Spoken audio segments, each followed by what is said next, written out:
Aïe aïe aïe aïe aïe, le marché aussi il a attrapé la grippe. Y a pas que moi qui suis malade, lui aussi il va pas bien.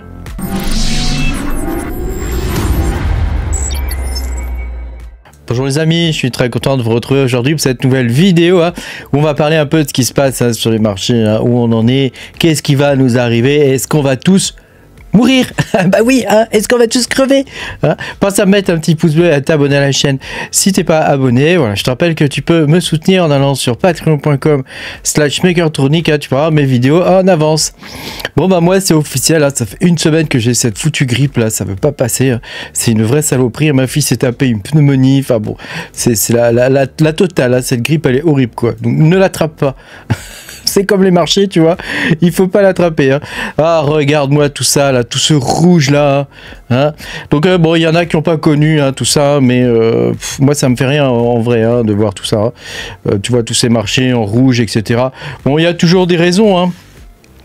En ce moment, il y a énormément de news bullish, mais on continue de rester dans le rouge. Donc moi, je dis attention, méfiance. Alors, est-ce que c'est un bear trap, dans le sens où est-ce que c'est un piège baissier, où on se dit, mince, ça y est, c'est la fin du bull run, il faut vendre, etc.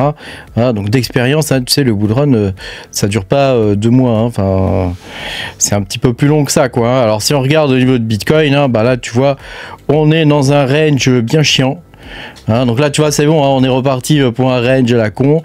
Donc bon, je pense pas que ça fasse un M là, tu vois. Bon, on pourrait presque le voir, mais bon, je pense pas. Je pense qu'on va continuer de ranger bien chiant jusqu'à un moment donné, en mars, avril, mai, repartir vers le haut. C'est obligé, au bout d'un moment que ça reparte vers le haut. Ça va pas repartir vers le bas. Après, c'est vrai que la conjonction économique depuis l'élection de Trump, elle est assez particulière. Il mène une guerre économique à l'Occident et aux autres pays, donc c'est quand même assez compliqué.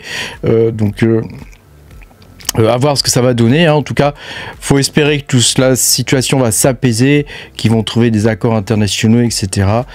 Et que chacun puisse y trouver son compte au final. Voilà. Par contre, alors quand tu regardes le crypto total market cap, en excluant le BTC et le TH, alors là, les gars, là c'est les altcoins, ça part bien à la cave. Donc là tu vois les altcoins quand même, c'est assez catastrophique.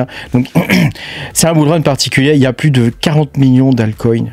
T'imagines, 40 millions d'altcoins. Donc évidemment dans cette masse il y a énormément de tokens à la con, donc sur des blockchains type Solana, Ethereum, tout ça. Donc c'est rempli de tokens inutile, faut dire ce qui est, sur lesquels les gens, en particulier des traders et les initiés, parient. Donc c'est toujours un peu le même principe, tu sais, c'est un peu comme les VC avant qu'on avait sur les coins à VC en proof of stake. Donc les mecs, grosso modo, ils sont initiés, ils se disent bon, on va créer ce coin, vous rentrez, vous les avez à tel prix et on va les libérer au fur et à mesure. Donc après ils ont ajouté un peu de vesting et tout ça, donc c'est vrai que c'est chiant le vesting.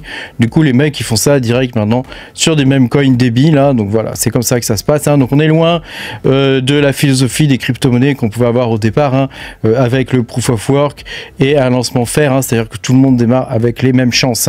Donc là c'est clairement plus le cas, et on le voit bien, la situation se confirme. Après voilà, il y a eu pendant ce bull run, on a quand même eu des narratifs un petit peu pourris quand même, genre les agents AI, tout ça. Il y en a qui ont bien fait leur beurre sur les agents AI, mais il y en a d'autres, ils doivent regretter, je pense.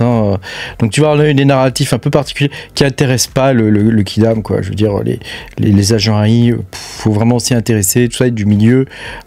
C'est un peu comme les real world assets, faut être un peu du milieu.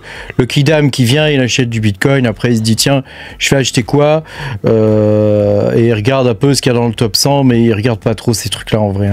Donc bon, il y en a beaucoup qui se sont perdus dans ces trucs là, il y en a qui ont fait leur beurre, qui ont d'ailleurs arrêté, qui ont déjà terminé de faire leur bull run, parce qu'ils ont déjà gagné assez, pour certains, mais pour la très très grande majorité c'est pas du tout le cas.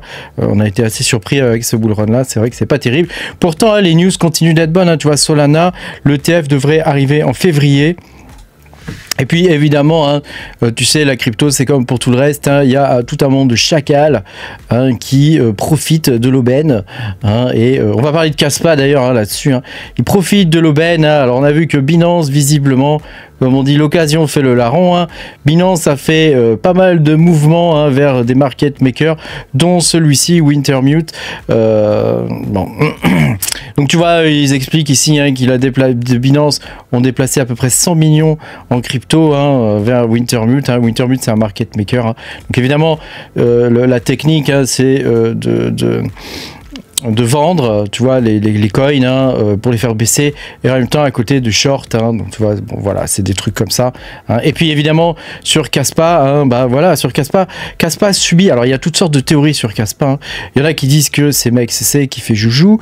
Il y en a qui disent que c'est Binance. Bon, il y a beaucoup de coins quand même, beaucoup d'altcoins qui n'intéressent personne. Hein, et Kaspa malheureusement en fait partie, hein, j'ai envie de dire quand même. Hein, donc moi ça m'intéresse, ça intéresse les mineurs, ça intéresse plein de monde, mais voilà, après à voir ce que ça va donner pour la suite. Technologiquement c'est une tuerie, Kaspa, mais après voilà, il faut voir est-ce que les trucs technologiques intéressent les gens de nos jours. Hein, je ne sais pas. Hein, je suis pas dans la tête de tout le monde, hein, donc c'est très difficile de savoir. Hein. En tout cas, il y a toutes sortes de théories hein, qui disent que voilà.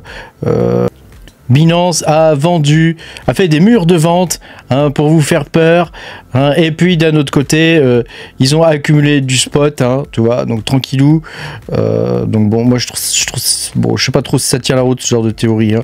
Et puis tu vois, tu as celle-ci par exemple, c'est encore une autre théorie avec Binance hein, qui dump le Kaspa hein, pour protéger Bitcoin cette fois, hein, parce qu'ils pensent que Kaspa est une menace pour Bitcoin. Alors bon, c'est vrai que c'est du proof of work. Les gens ont moins confiance quand même hein, maintenant avec tous les trucs qu'il y a eu hein, l'OFAC tu sais avec Ethereum et tout ça, il y a quand même eu des trucs pas terribles hein, ils ont quand même bien mis la main sur Ethereum hein, donc c'est vrai que c'est pas génial hein. Bon, il y a beaucoup de layer 2 maintenant sur Ethereum hein, tout ça c'est pas très friendly quoi. Les gens vont aller vers Solana ou vont aller vers Binance hein, enfin vers Bitcoin tu vois hein, donc je pense hein, je peux me tromper évidemment, hein. Peut-être qu'Ethereum va, hein, mais il y a quand même eu beaucoup de ventes hein, d'Ethereum en particulier. Quand tu regardes les fonds là, Wintermute là, quand tu regardes tout ça là, il y a beaucoup d'Ethereum, tu vois, enfin voilà, vers des hot wallets et tout ça, bon ça craint quand même, hein, je trouve pour Ethereum, hein. Ça craint et en plus, contrairement à Bitcoin hein, qui a explosé son ancien ATH, hein, Ethereum lui. Hein, il a du mal hein, quand même, hein. Il a beaucoup de mal. Hein. Donc bon, c'est un peu voulu en même temps par la fondation Ethereum hein, qui veut tout baser sur les layers 2. Hein, donc fatalement, il y a moins de volume, ça intéresse moins les exchanges. Bon voilà, on a envie de larguer ses Ethers quoi du coup. Hein. Hein, c'est normal. Bon bah dis-moi ce que tu penses toi de tout ça hein, dans les commentaires. Voilà, j'espère que je serai en meilleure forme lors de la prochaine vidéo et que tu n'auras pas trop souffert avec celle-ci. Pense à mettre un petit pouce bleu et à t'abonner à la chaîne si t'es pas abonné. Je te dis à bientôt pour de nouvelles aventures. Salut!